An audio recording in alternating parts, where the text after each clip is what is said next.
Oh, you're welcome. Earl Lapierre.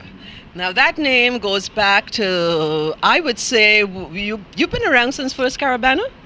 Almost the second one. The second one? Yes. Okay. Yes. Wow. Leslie, that's a long time, right? That's a long time. That's a long time.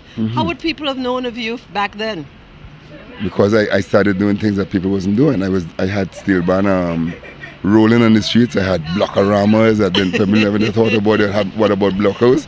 And I did all of these things on my own with Afropan and the members' support. Okay, alrighty. So tonight they brought you here.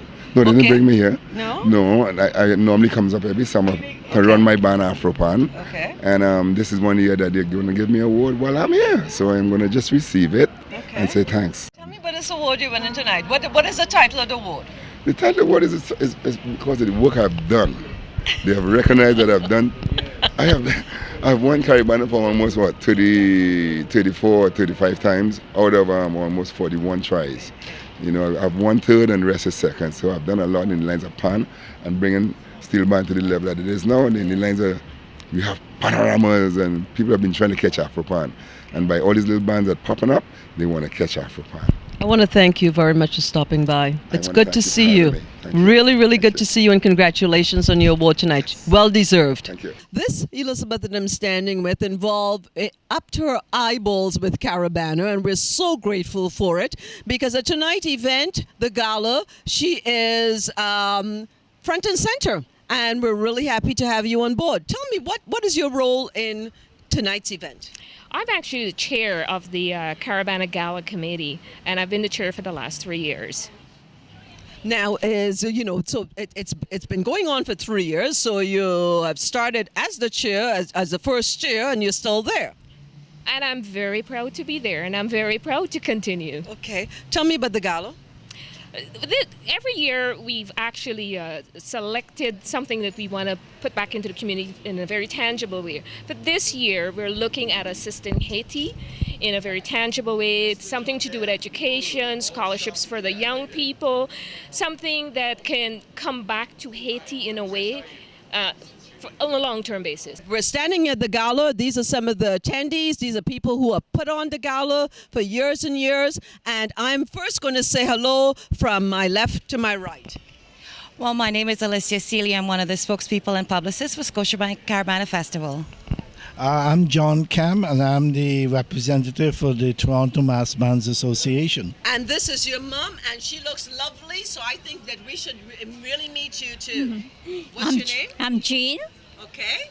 and I'm John's mom. And you're John's mom. Yeah. So I'm going to come back to you. Tell me, what was it like this year? Last year, you will, by this time, I remember exactly what you were saying.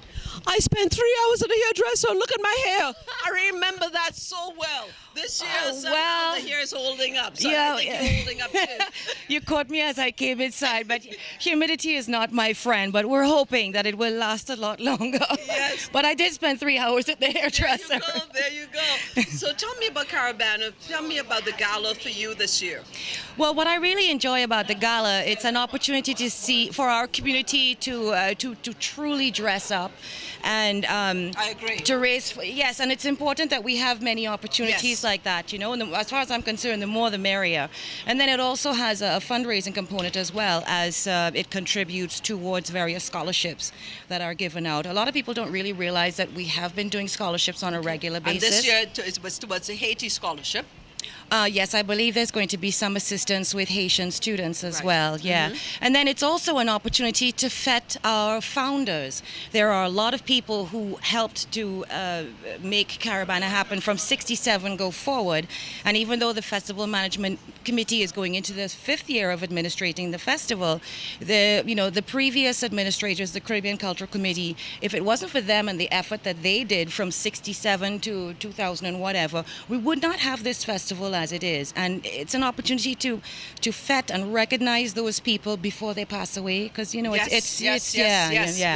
So every year at this festival we celebrate 5 people. What's your involvement with Caribana? Well, I've been the festival producer in the past, and I've been I've helped run Caribana for the last 7 or 8 years.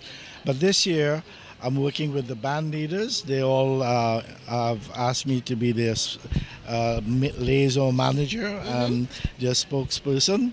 So I'm trying to get things centralized for them, get things more professionally done. Mr. Alvin Curlin, I think I'm supposed to say you're honorable. Oh, well, just call me early for dinner. How many times have you been to this gala? It's been going on now for 3 years. I think I've been to all of them, actually. You've been to all of them? I think I missed one when I was away in Dominican Republic. Okay. But it was, I've always come to them, and it's wonderful. What a wonderful occasion.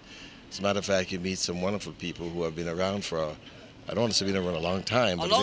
But I've been associated with this remarkable gala and remarkable culture. Yes. What is one of your most memorable times about Caribana? My most memorable time was in 1985, I would say, because it was a time when I was the Minister of Housing and I was encouraging my ministers to come and participate in the jump up and wind up, and just think about the Canadians who have to wind up. And the minister at the time was Lily Monroe, the Minister of Culture. And Art Eggleton and all that, and we whine and grind all the way down University Avenue. That was my most memorable time. Where Caribana is to go, I think that Caribana has an enormous amount of direction to go.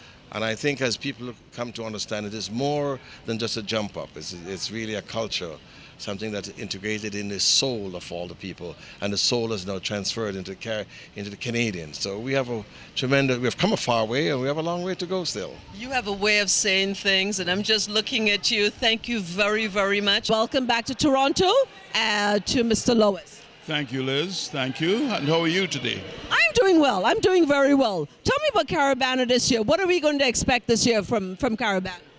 The usual remarkable experience with the king and queen of the bands showing off the costumes and the artistry of the persons who have made it possible, and also the parade, which would be, I believe, much larger this year than in previous years. Would we be able to jump up behind a band that we like? No. The reality is this: the masqueraders pay a fee to join a band, and they celebrate in the band. I am appealing to everyone, if they want to take a jump, to go to a mass camp, buy a costume, be a part of a band. That is not difficult, and it's not ultra expensive. Some people do not like to leave their homes and go downtown Toronto and be part of the parade. They're intimidated, and I don't know why, because from the time you arrive there, there's a jig that's happening all over your body because the spirit is high. For those people, can you tell me some of the other events that they would be interested in? You already spoke about some, but tell me, for someone who, whether it's the Canadian or whether it's the West Indian who have been up here for a little while, what are some of the other events that you have that you should say, listen, you don't want to come down to the parade, but you should check this? Well, we do have on the Sunday and Monday what we call the Caribana line. And in those two events, we have a number of artists from the Caribbean, from right here in Canada, who are going to be on stage performing. The counselor for Haiti. Yes. Okay. And as you know, at this gala tonight, some of the proceeds are going towards Haiti.